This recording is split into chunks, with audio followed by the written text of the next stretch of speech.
Welcome, everybody, to another episode of the Gold Silver Bitcoin Show, brought to you by the GoldSilverBitcoin.com store.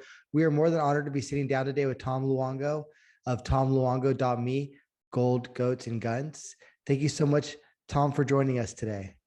Oh, my pleasure, man. It's been crazy, and it's been just insane. But like everything else, like every opportunity you get to try and like clarify the crazy is a good thing. So I'm happy to be here.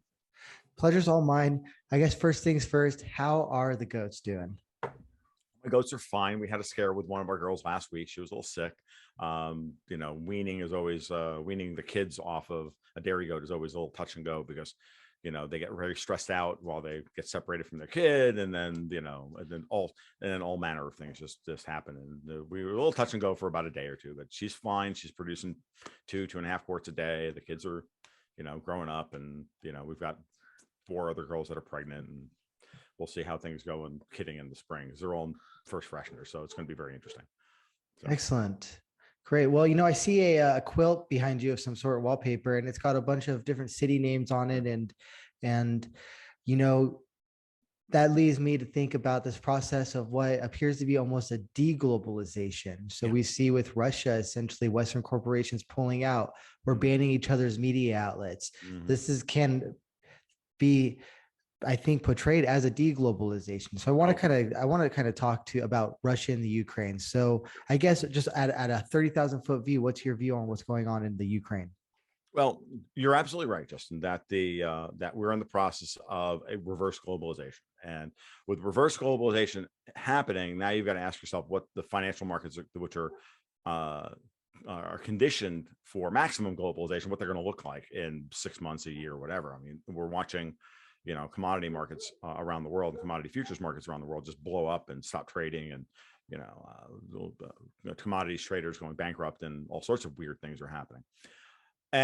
But what's happening, and this is all stemming from what's the situation on the ground in Ukraine. Now, depending on who you read, and depending on the amount of dis and malinformation that you ingest, Russia's everywhere from having 40% of the Ukrainian territory locked up to barely having been able to make it across the border in Kharkov in the north, and they haven't made any ground in the Donbass. And it's like I think the reality is somewhere between the two, right? So I'm always willing to hey, here's a really bad map, and here's a really bad map, and one is overly positive and the other one's overly negative, and you bracket between them, and you realize that as long as there's no Ukrainian planes flying, which there aren't, okay, as long as you don't see any columns of Ukrainian tanks reinforcing various lines of contact, which you don't. Facts on the ground for the Russians are they've put 200,000 troops into Ukraine at most, and they are very assiduously and judiciously achieving their operational objectives. Now, have they achieved them all? No. Have they run into problems in outside of Kiev and in Kharkov and whatnot? Absolutely. Was the northern campaign the most important part of their campaign? Absolutely not. So this is something that I chat with my partner Dexter White about all the time, and he has a different perspective on this than I do. So we kind of hash it out and trying to figure out where we are and bracket for the mis-mal and disinformation that's out there about what's going on. From the 30,000 foot level, it's very clear that Ukraine will not be allowed to surrender regardless of the facts on the ground, because the United States absolutely wants to set up and create a new kind of Al-Qaeda style insurgency that we created in Syria, based out of, it was based out of Turkey. Now it would be based out of Poland. Whitney Webb did a great article on this the other day. If you haven't seen it, I linked to it in one of my recent blog posts, so you can find it. But I absolutely recommend you read Whitney's work on are setting up a new Al-Qaeda in Poland. The Poles, by the way, are not happy about this. Okay. At least the Polish government isn't. And what I see happening from a government level here in the United States is that the Biden junta, and I refuse to call them anything less than that, who are all dirty in Ukraine and are all the architects of this war, going all the way back to the overthrowing of Yanukovych in 2014, Victoria Nuland, Gregory Pyatt, Antony Blinken, all these people were involved. Joe Biden, They were all absolutely involved in this, and they're all absolutely up to their eyeballs in this. And ideologically, they still believe that they can win. And so they really do believe that they can bind the Russians down into a kind of Afghanistan-style quagmire for 20 years. Dude, it's not going to last 20 months. Hell, it might not last 20 weeks, because the reality is that the Poles are not interested in hosting this kind of insurgency at this moment in time. They're not interested in sending planes over. Blinken, our Secretary of State, keeps saying these random things about what kind of insurgency we're going to set up and what kind of defense we're going to create for the Ukrainian people centered out of Poland. And then the Polish government comes back and goes, no, that's fake news. We didn't agree to that. We're not sending planes into Ukraine. We're not sending armor into Ukraine. We're not doing any of that stuff. So it seems to me at this point that Blinken, whose hands are absolutely as bloody and dirty as possible in Ukraine going back 8 years, is actually acting rogue, because you never see, what I've noticed is you never see him make those statements and then the Pentagon back them up. What you hear is Biden's going to approve, through executive order, new spending to send aid to Ukraine. Okay, what aid? The Ukrainians use all Russian military hardware. The only thing you can send in is old broken down tanks and planes from Poland and Romania, from the former Warsaw Pact countries, into Ukraine. Like, you can't get the Ukrainian army and air force, which by the way is now non-existent, to start flying F-16s. No, these guys, we send the guys in with man pads and and Toyota pickup trucks with chain guns on them, and they're going to do the same thing that they did. They're going to try and do that in Ukraine against the Russian army, and that's just dumb. But that's what they've got, and they really do think that they can make that work. And the truth of the matter is that the Russians are going to continue to enforce facts on the ground, even if it takes them longer than they originally expected, and even if it costs Putin a little bit of cachet at home, and even if there's a little bit of infighting amongst the political and economic elite in Russia. They all really kind of understand, because I've spoken to a number of people who have contacts within Russia, and I have patrons who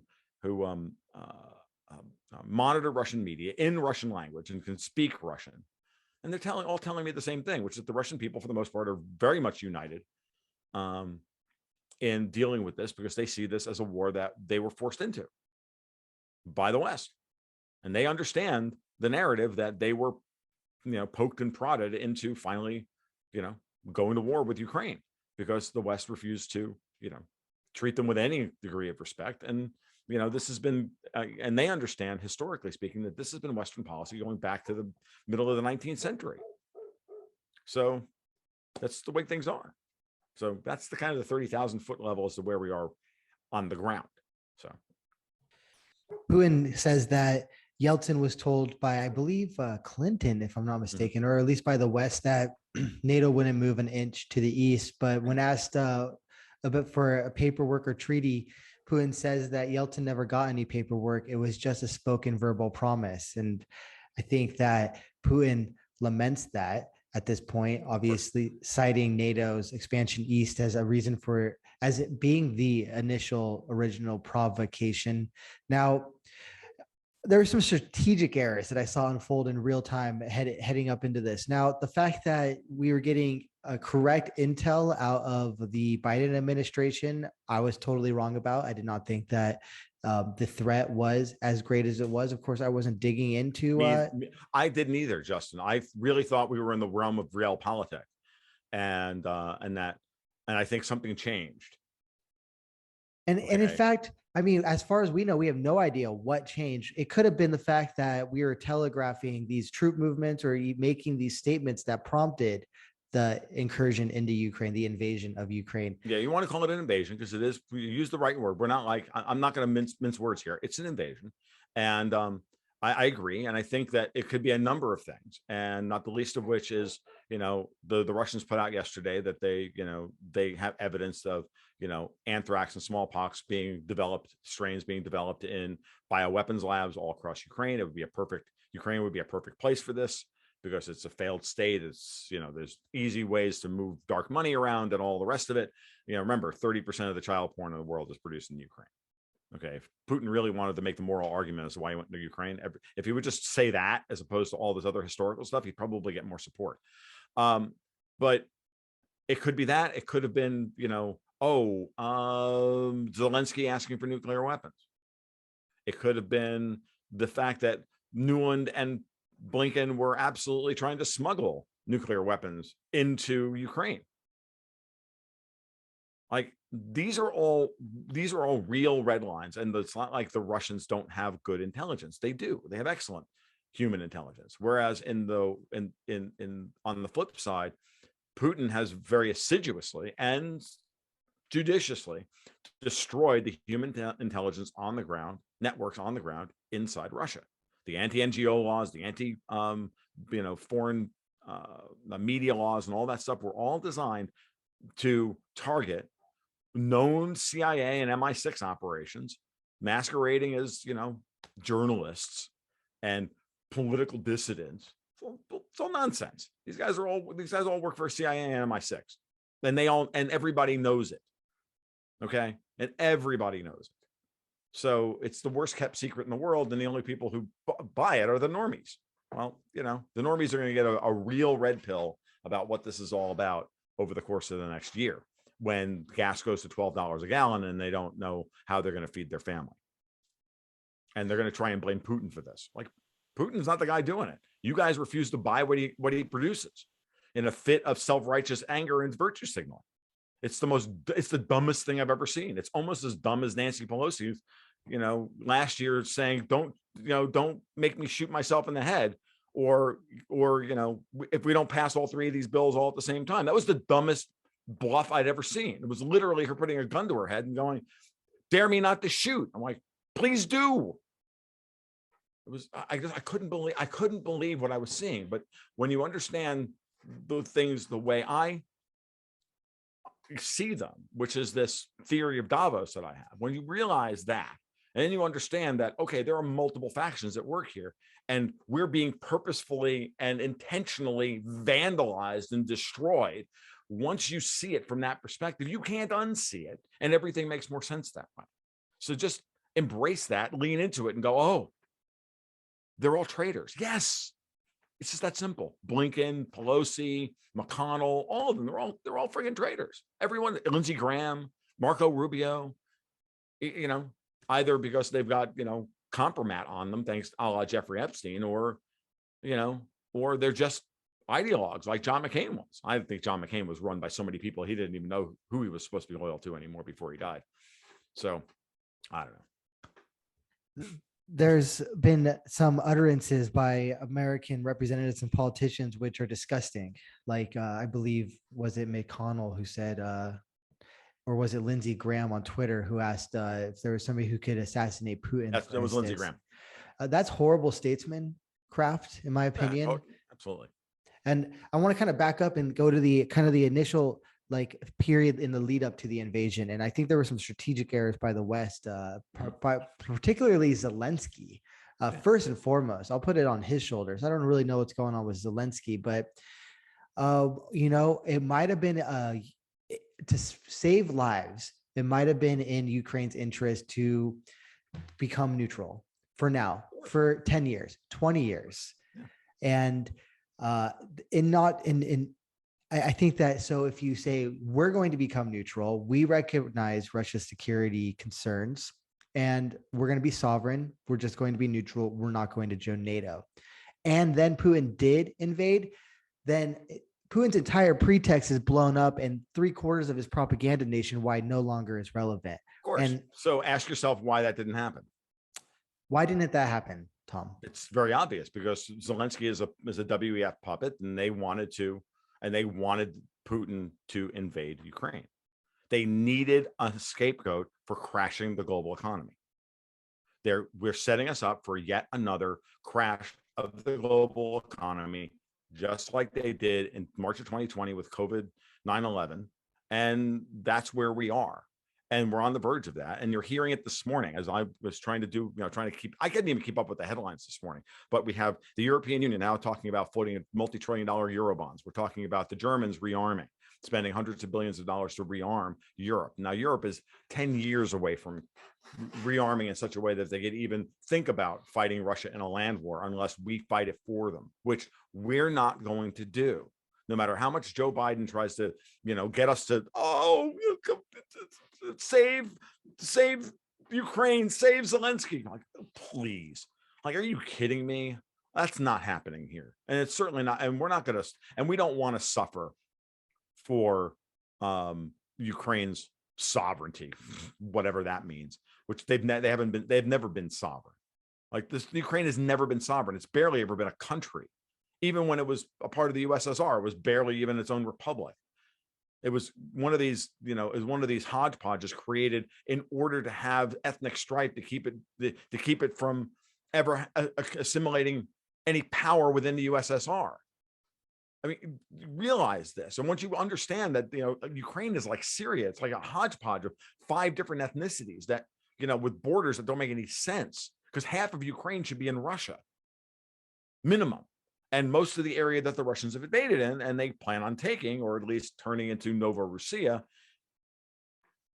is out of those areas of Russia, going all the way from Odessa along the coast, northern coast of the Black Sea, all the way up to Kharkov, and then use the Dnieper River as the border.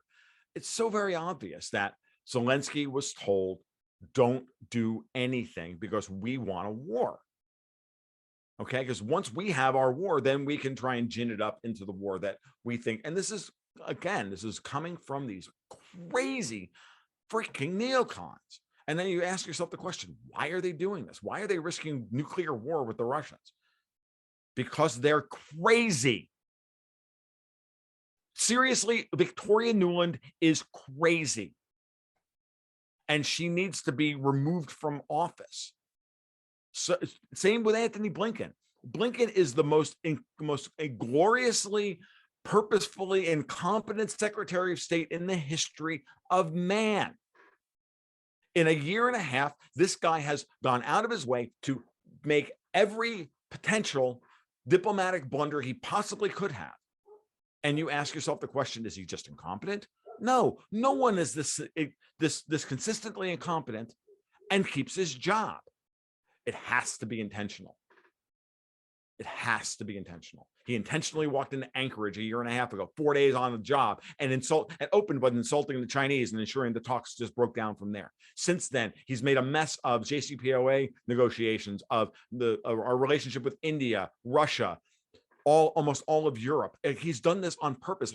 He's been a one-man freaking wrecking crew on U.S. foreign relations in order to do what? To isolate us from the rest of the world. Not only does Davos want Russia isolated so that they can try and take them over through financial repression and through financial destruction, which is not going to work because the Russians are it's just not going to work because they have a real economy that produces real things, and they can back it with real money, i.e. gold and Bitcoin and silver.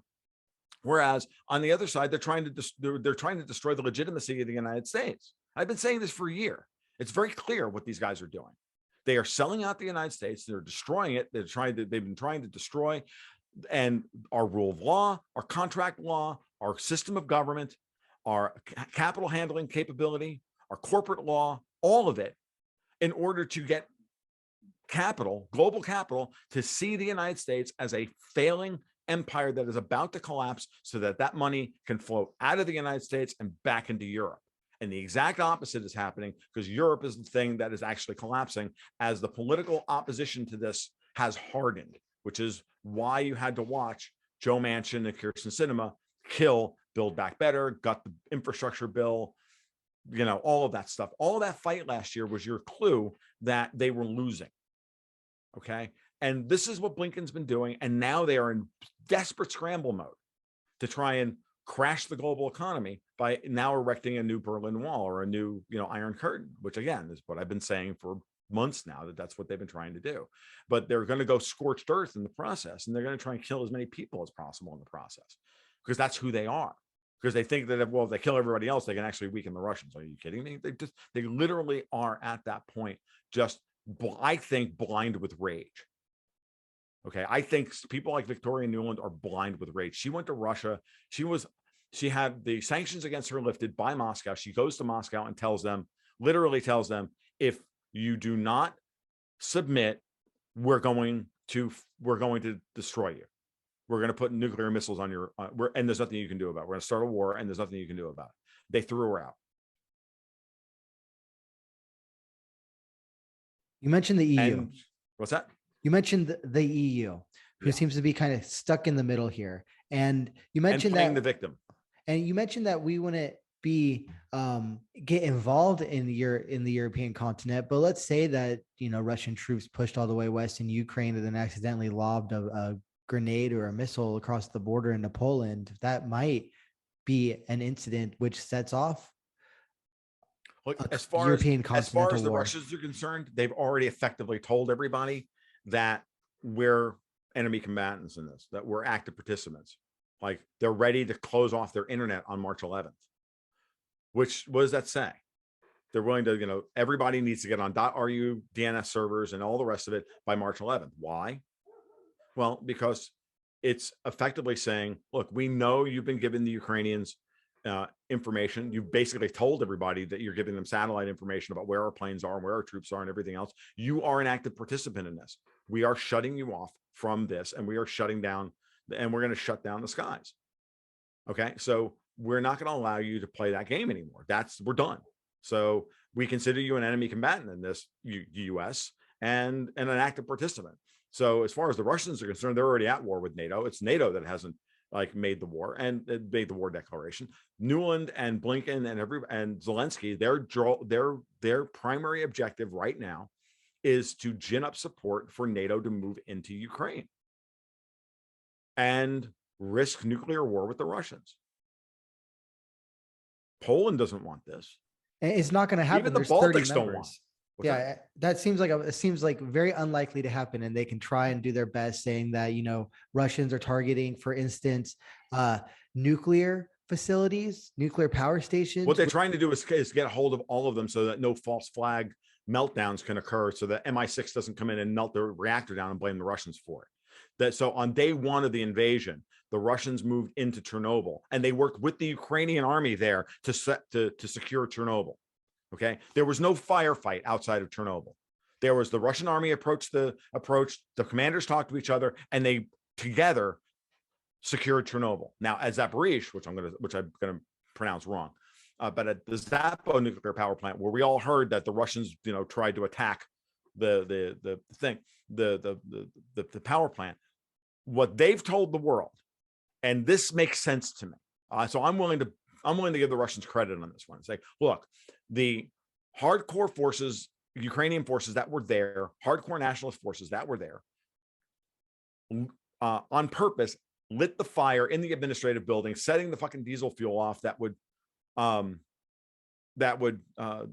know, threaten the nuclear power plant and any cooling rods, you know, any backup generators for the cooling rods and all that stuff.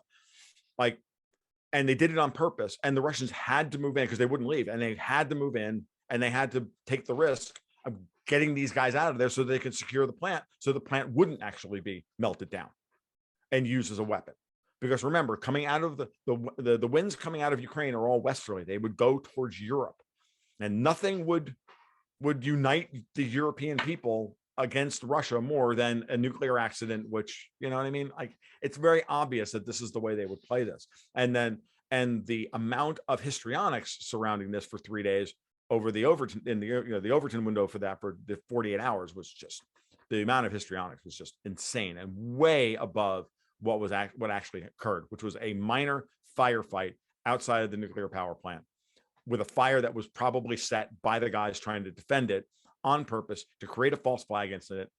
And they were probably told, it had to have been told by either US or British intelligence services to do this, because we know, everybody knows we have assets on the ground down there. So let's put away childish things and think that, you know, we're all, you know, sweetness and light here. This is war. This is realpolitik. This is geopolitics, and there is no morality here.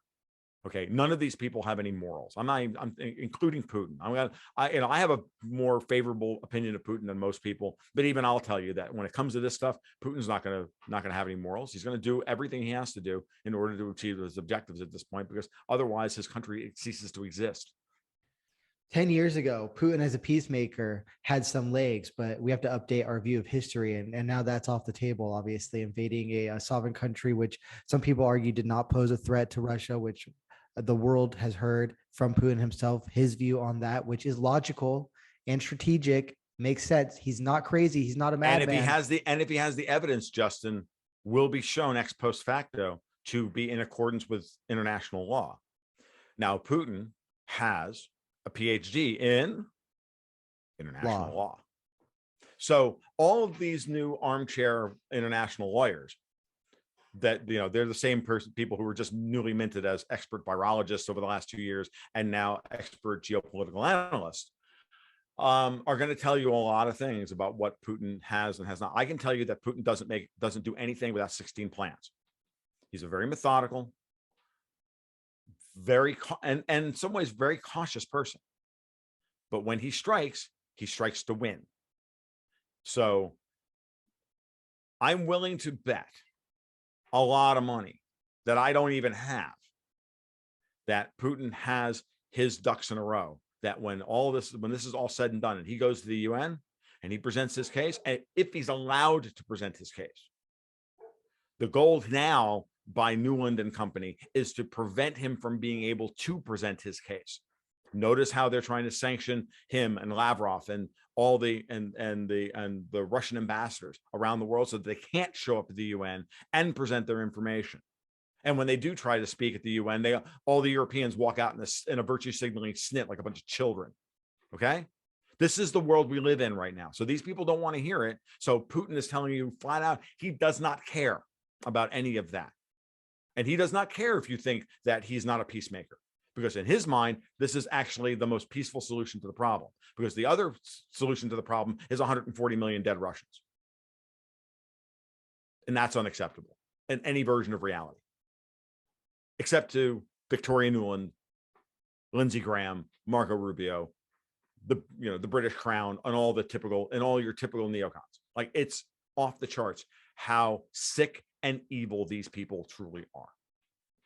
And we have to realize this, because Putin and Xi in China have been asking for 10 years for a peaceful settlement to a multipolar world. We have our spheres of influence. You have yours. Let's just, let's call the whole thing off and let's figure out what avenues of trade and what arteries we're going to keep, the global markets tied together with, and everything, and then walk away from each other. And I'm telling you, these people have told them repeatedly, no. Davos has said, no. We believe, Klaus Schwab makes it abundantly clear that he believes that the reason communism failed in the 1940s was not because communism is wrong. It's because they didn't get everybody. So he wants everybody under his technocratic new EU SSR. And I want to talk. Explicitly said no to this. Explicitly said no to it. I want to speak about the role Davos plays in this, because it gets really confusing, if not incestuous. But I want to kind of, we are on YouTube, so there's only so far we can go down that road. Right. Fair enough. And I'll keep it to YouTube standard. With Putin then. Now I want to talk a little bit more about him, because I find this obviously is a big turning point in world history. I don't think this is a conflict is going to go away. I do think we are probably involved to the point of having advisors on the ground in Ukraine. Oh, yeah. Of course. As we did. We have mercenaries on the ground as well. And if we have even worse, we have mercenaries on the ground. So now Putin's state of mind, people say he's crazy, he's paranoid. I don't think either of those are satisfactory enough. You mentioned he's been methodical. Now, we did get some, I guess, maybe perhaps uncharacteristic moves by Putin, where he gives these two speeches delving into the history. And I haven't really gone over these speeches with a fine-tooth comb, but he discusses his view of the founding of Ukraine by Lenin, which people have said is not a true retelling of the story. He's also mentioned a philosopher, for instance, Ivan Ilyin, in his speeches. Now, Ivan Ilyin is essentially like a Christian Russian Orthodox fascist. He wrote in support of Nazi Germany at the beginning, and although he is kind of turned into a skeptic or anti Hitler in particular, he did have works that were pro-fascism, etc. And this was this philosopher was mentioned by Putin a couple times. So, for instance, in a 1949 article, Ilian writes, he argues against both totalitarianism and, quote, formal democracy in favor of a third way of building a state in Russia. Quote, facing this creative task, appeals of foreign parties to formal democracy remain naive, light-minded, and irresponsible. So he's not pro-democracy necessarily. Now, and the democracy versus authority is not a valid dyad. Okay, it's not a valid dyad because democracy is an authoritarian system. You're talking to a hardcore libertarian here. Mm-hmm. Okay, democracy is not the closest thing to anarchy that we have, which is the proper organization for human beings, which is that all systems are voluntary. Democracies are not voluntary. They just hide the glove. They just hide the iron fist in the velvet glove of democracy. It's bull crap. Okay, so just to make sure that we understand this point, that a third way, when Putin talks about state, he talks about states and systems, right? And you can argue a fascist argument for Putin. What you really have, and he's not going to say, and he would actually probably take issue with that, but he would also consider it. Because is it Mussolini-style fascism? Because remember, Mussolini-style fascism, the definition thereof, is all within the state, nothing outside the state. That's fascism. What Putin argues for is a state with a very strong private sector, but not a state control of the private sector. Okay, but certain strategic elements of it's very similar to what we currently have. And we have a very fascist system here in the United States. Anybody going to argue that, every strategically important industry in the United States is not basically government controlled? Communications, money, resource production, technology, blah, blah, blah, blah, defense. It's all supported by government money. Microsoft doesn't exist without government money. Bill Gates was chosen to win. Okay? Like, let's dispense with childish definitions and, oh my God, fascism. State capitalism, for lack of a better term. Again, these are all terms that don't matter. Okay, Putin is going to, you're going to see Putin now pull back on the neoliberal idea, and what they call neoliberal, what some people call libertarian, but even the libertarians don't believe in what the neoliberals believe in, which is no borders, no free flow of capital without any community and any tribe. We don't believe in that. We understand that the minute you do away with all of the coercion, all of a sudden everybody starts privately producing defense and everybody gets really tribal really freaking quick. Okay, and communities start forming up really quickly, and they're a lot smaller than big states. But Putin's view of history, and Russian history in particular, is that Russia has always been a state-oriented culture. Okay, going back to the czars and previously, he believes that democracy in Russia is very young, and that the Russian people don't have a mindset around it. And it's only a couple of generations. It's only they've only been dealing with it for 2 generations now, since the fall of the Soviet Union. It's not very long.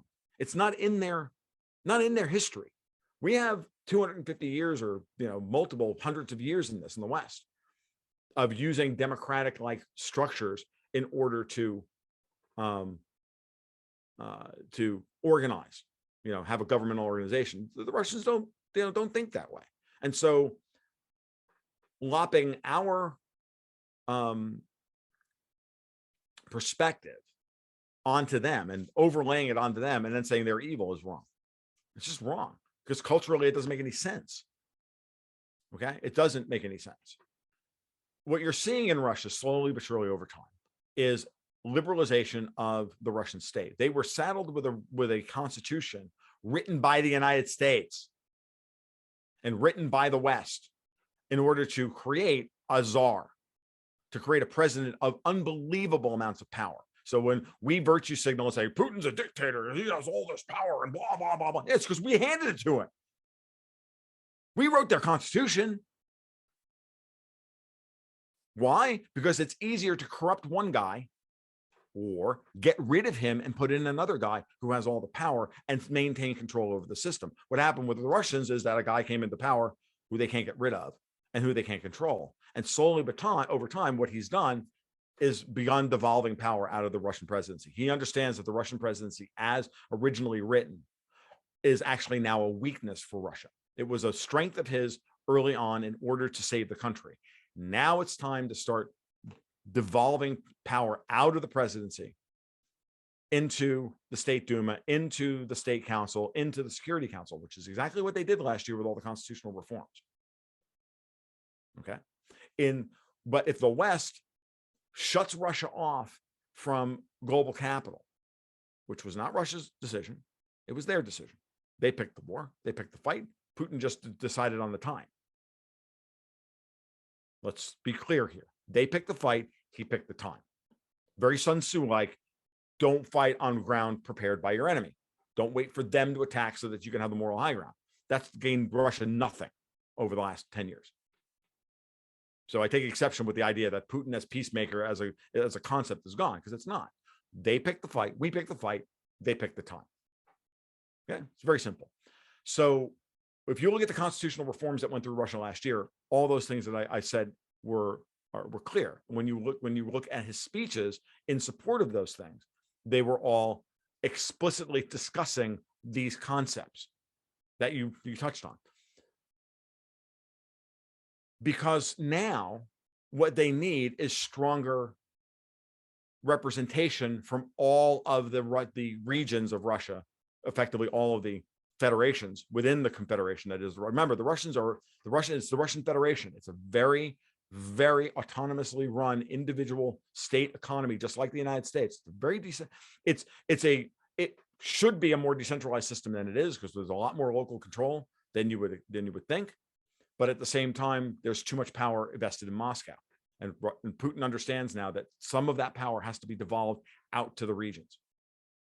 Slowly but surely over time, when they're ready to handle it, and their political structures are purged of outside, basically Western influence. That's what's been going on. That's going to take still another generation to pull off. But that's what's happening. If we cut them off from global capital, what do you think is going to happen? Well, obviously, they're going to buy back shares in Gazprom, Rosneft. They're going to nationalize all of this stuff, because the money is going to be there for them to do so, and then they'll redistribute those domestically as opposed to foreign investors. So the first statement will be just like they did with Yukos and everything else. They'll turn around, they'll buy all this stuff back, the pennies on the dollar, and then distribute them. But they'll distribute them more domestically than they did in the past. There's going to be a switch there. The Russian people are going to own shares of Gazprom at a far higher rate than currently, where we own them all. Like people like me and other people own shares. Goldman Sachs, it's all in all these Western ETFs and everything else. It's everywhere, right? Because Gazprom is one of the best investments in the world, has been for many, many years. So that's what's going to happen. And if that looks like, and if the West then turns around and calls that fascism or economic nationalization, then try to virtue signal and play the propaganda game that Putin's a fascist, and Putin's like, and you still can't do anything about it. So we don't care what you think anymore. But this is what people have to really understand. No one gives a shit in Russia anymore about what the West thinks. No one cares. They're done caring about what we think. That is Putin's greatest triumph, because now he can start setting up that new economic system that benefits Russians as opposed to benefiting the global banking class, which is what he inherited when he took the country over. And he's going to break them. I'm telling you, Justin, he's going to break them. I can see it coming a mile away.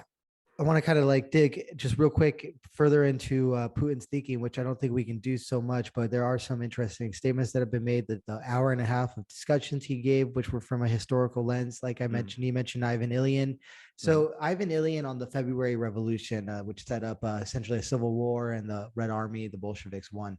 Now, at first, Ilyin perceived the February Revolution as the liberation of the people. And again, Ilyin is somebody that was quoted by Putin. Along with many other intellectuals, he generally approved of it. However, with the October Revolution, complete disappointment followed. On the second Moscow Conference of Public Figures, he said, quote, "The revolution turned into self-interested plundering of the state." Later, he assessed the revolution as the most terrible catastrophe in the history of Russia. Again, this is somebody who Putin has quoted or has mentioned, the collapse of the whole state. However, unlike many adherents of the old regime, Ilyin did not immigrate immediately. In 1918, Ilyin became a professor of law in Moscow at Moscow University. His scholarly thesis on Hegel was published there. After April 1918, Ilyin was imprisoned several times for alleged anti-communist activity. His teacher was also briefly imprisoned. In 1922, he was eventually expelled among some 160 prominent intellectuals on the so-called philosopher's ship. So now Putin, there's a quote on his Wikipedia, and of course, like, okay, but what does this have to do with what's going on? Is you really think that Ilyin is that big an influence over Putin? Peter the Great is Putin's model.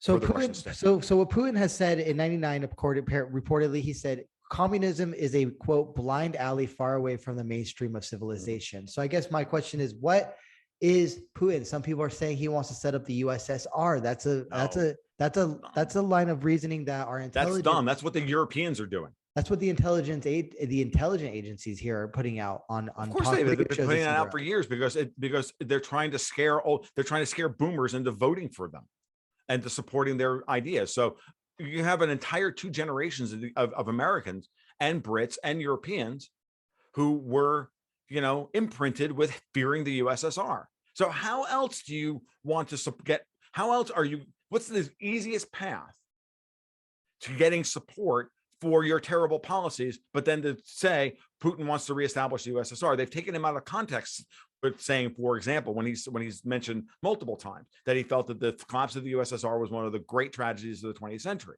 Now, what did he mean by that? Didn't mean that the USSR was such a great political system and it was so great. No, what he says right after that every time is the following. Overnight, millions of people were left without a state and without a home. They had no way, their bank accounts were frozen. They had no valid driver's licenses or IDs. They couldn't get jobs. There was no structure for them to live their lives in. And all of a sudden they're thrown open to the wolves. It's really no different than the freed slaves here in the United States, in the northern states, in the northern states who were granted freedom, but then had no access to the legal system. They couldn't enter into contracts with whites. They couldn't marry them. They couldn't, whites didn't have to honor their contracts with black people. Like, they had no legal protection whatsoever. And this is what happened to millions of people in Eastern Europe after the collapse of the Soviet Union. That's what Putin's talking about when he mentions the great humanitarian tragedy of the collapse of the USSR. That's what he's talking about. And our intelligence agents all across the West are nothing but self-serving pricks to even try and gaslight us into thinking this stuff, because it's purely nothing more than gaslighting cover for them to want to go in and rape Russia for all of their natural resources and to destroy all the people and to destroy the culture. There's a very nasty and pernicious confluence of Wall Street banking and Trotskyite neoconservatives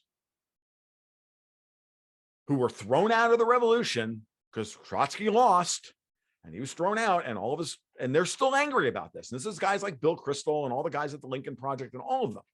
Like, remember who these people are, who they are, the sons and grandsons and granddaughters of.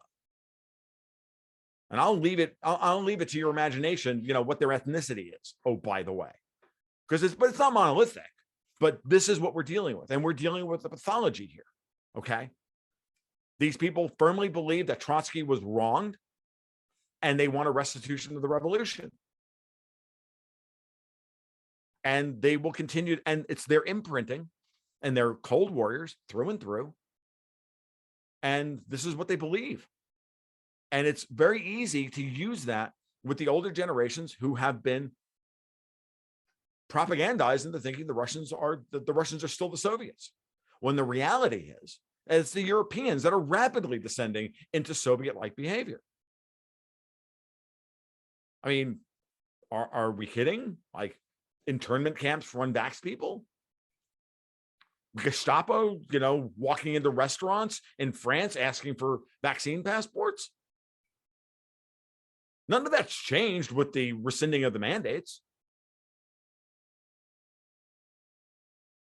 Justin Trudeau, unpersoning all the people who were supporting the truckers' revolt in Ottawa. I didn't see Putin doing that. Like, this is all very dark kind of Jungian projection going on of this is really bad. And they're stoking this in a way that is just, it's unnerving. And like, I would love to be able to sit down and have an honest discussion about Putin's shortcomings as a human being. But relative to the people who are trying to make the parameters of that argument today, no, Putin's the good guy, relatively speaking. Doesn't mean he's a good guy by any objective measure. It means that he is doing what what nobody else in the West is allowed to do: defend his country's national interests. If you look around the West, you see all the people who have tried to do that, and they have all been systemically either destroyed, marginalized, or in the case of Donald Trump, about to be indicted for inciting an insurrection against the state so that he can't run for president in 2024. The only one still standing is Viktor Orban in Hungary. Even the Poles have knuckled under for the most part, and Morawiecki has already, or Wiecki, or however you say his name, has already knuckled under for the most part. But Nigel Farage in England, he got Brexit done, but Boris Johnson is doing everything he can to destroy it. Matteo Salvini, Marine Le Pen. You think Marine Le Pen's going to win next week or next month? I don't. I think Macron is going to win. And if he doesn't, that'll be interesting. It brings up Macron. I mean, for all the critiques we could have of him, it does seem to be that he was one of the few Western statesmen who made an effort to kind of put the brakes. No, he didn't. Tell us why not. Absolutely not. Absolutely not. He walked in and did the typical Western two-step, as to sit down and guarantee nothing. Told Putin, look, that we're not going to, that I will personally vote against Ukrainian accession into NATO. It's not on the table. It doesn't matter. It's irrelevant. You don't need a written guarantee. And Putin's like, no, I want a written guarantee. I'm done with you people lying to me. Stop trying to just have endless talks to delay and delay and delay until you can get all your forces in place, because that's what you're doing. Get out of my office. And he sent Macron home. And Macron tried to virtue signal that he was playing peacemaker. He was not. What Macron was doing was doing exactly that in order to try and shore up his re-election chances. That's all he was doing. Macron was not a statesman whatsoever, period. He is Davos through and through. They wanted this fight, and they were trying to put it off for as long as possible to get as many assets on the ground to help the Ukrainians, because they knew it was coming, which is that the Russians had told them flat out, and I was wrong about this, and we've all were wrong about this. The Russians were like, if you people do not sign this agreement, if you do not sit down and at least negotiate this document that we put in front of you and publish to the world in December, we're going to invade Ukraine, and we're going to take this out. And what happened at some point was the Germans rolled over, because the Germans finally lied to him one too many freaking times. And he's like, that's it, we're done. And when Kamala Harris goes to Munich Security Conference, and that thing turns into a freaking bonfire of the vanities. Zelensky's out there saying Ukraine wants nuclear weapons. Kamala Harris says it's time for Ukraine to join NATO. Blah blah blah blah blah. Putin's like, you people are nuts. I'm attacking now. So Putin. Now I want to kind of wrap this up here because we're running out of time now. No problem. Okay, so Davos. Now Putin. Klaus Schwab says that Putin was a young global leader. I don't know if that's true or not. And they clearly have a cordial relationship. They've known each other dating back to, I believe, at least the mid 90s, if not the early 90s. Sure. Now, let's go back further. Putin, what an interesting history, a KGB career. Now, he was in Mayor of Moscow. He was stationed in East Germany. I have to assume. Don't go down that rabbit hole, Justin. It's not worth it. He must have had a great deal of responsibility there. Oh, no, he did. And look, Putin has a soft spot for Germans. The reason he's in this position today is because he has a soft spot for Germans. He speaks German. Okay. And Angela Merkel used that against him for years. It's how they got to this point with Nord Stream 2.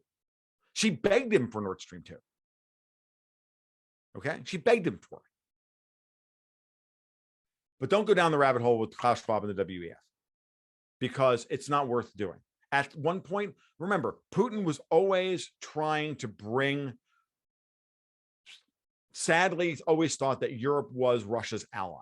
He sees Russia as a European, as a part of Europe. He doesn't as a transition state between, the East and the West. He did not want to make an alliance with the Chinese. He knows how dangerous the Chinese are. He's been begging them to not do this for years.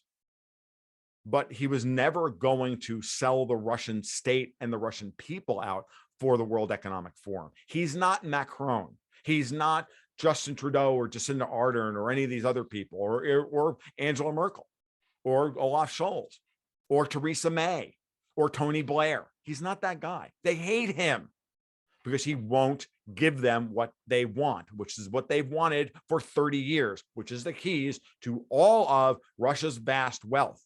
If Putin was that guy, we wouldn't be talking about this. Okay. Bill Browder would not be in a hotel room tweeting fantasies in London. He would be in Moscow advising the president as to how they're going to fuck over Russian people tomorrow. Like, let's stop this nonsense.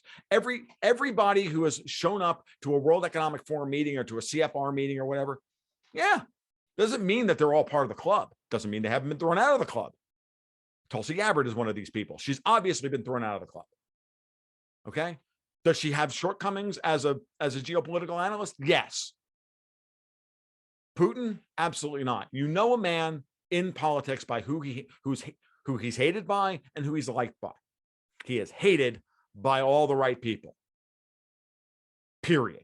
Same thing with Trump. Trump is not some fourth order, deep WEF mole. It's like, no, that's just dumb. That's just cope by people who don't want to do the hard work and just want to do the simple guilt by analysis and guilt by association, and everything's a big grand conspiracy and I don't have to believe in anything. Great.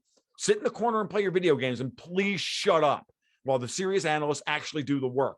This is a civilizational event here. This is a civilizational conflict. And Putin is standing up for, in his own flawed way, and there are many ways that we can criticize Putin for the way he's prosecuting what he's trying to do. That's a perfectly fair conversation I'd love to have with people like John Mearsheimer or Alistair Crook or any of these people. And I have had conversations with Alistair Crook, for example, about these things. There's plenty of things to criticize Putin about, mostly his soft spot for Europeans. And so as the World Economic Forum has assimilated power, the World Economic Forum in 1999 is not the same as the World Economic Forum in 2022. It's not the same organization. In 1999, it didn't have the same level of power. It didn't have its hooks into everything. It didn't have these grand plans of social engineering. And even so, Putin, as a former intelligence officer, you're going to tell me that he doesn't believe in keeping your friends close and your enemies closer? Go read his transcripts of the last time he was at virtual Davos. I did. He literally told Klaus Schwab being interviewed by Klaus Schwab, every aspect of your Great Reset is dumb and is going to kill millions of people, and I'm not on board with it. Period. He was very clear on it. I've got a blog post on it. You can go look it up. It's like, Putin tells the Great Reset, yeah. and read the transcript. It's so clear. Then watch it with his body language, and it's very clear. He was viscerally angry when he made, during the 2 speeches he made, setting off this war, the recognition of the Donbass, and then the declaration of war on Ukraine. Both of those speeches unnerved me because I'd never seen Putin that angry. He was viscerally angry and viscerally offended because he found out something that unnerved him and forced his hand. Okay, now we got 1 minute basically. Sure, no problem. I have also theorized that something changed very recently that we know nothing about. Absolutely. What could Absolutely. it be? Bioweapons labs, nuclear weapons, any of that stuff is real. The neocons are off their rocker, and they are funneling billions. They've been funneling hundreds of billions of dollars into Ukraine over the last 8 years. We've seen the resurgence of a war party in the U.S. and it goes across the aisle. It goes across the aisle. Of course it does, because we're not allowed to argue about foreign policy. That was Trump's big. That was the reason I voted for Trump. I don't vote. I don't like to encourage them, right? Hardcore Anarcho-Libertarian. I don't generally vote. The last guy I voted for was Ron Paul. This is not hard. I voted for Trump because at a certain point I understood that Trump understood the parameters of the problem. He did not have the skills to pull it off, unfortunately, but that's fine. He at least started the ball rolling, and I give him plenty of props for that. I don't want him as president in 2024 at all. I have no use for Donald Trump as president anymore. So that's a topic for another time, maybe as we head closer to that election. We've had the honor and privilege of sitting down today with Tom Luongo of tomluongo.me, Gold, Goats, and Guns. Thank you so much, Tom, for joining us today. Thank you. And I'm sorry if I didn't censor myself enough. No, it was great. No, it was perfect. I think we were well within our confines here at YouTube. And thank you so much, Tom. I want to do it again sometime. And thank you so much, everyone, for listening.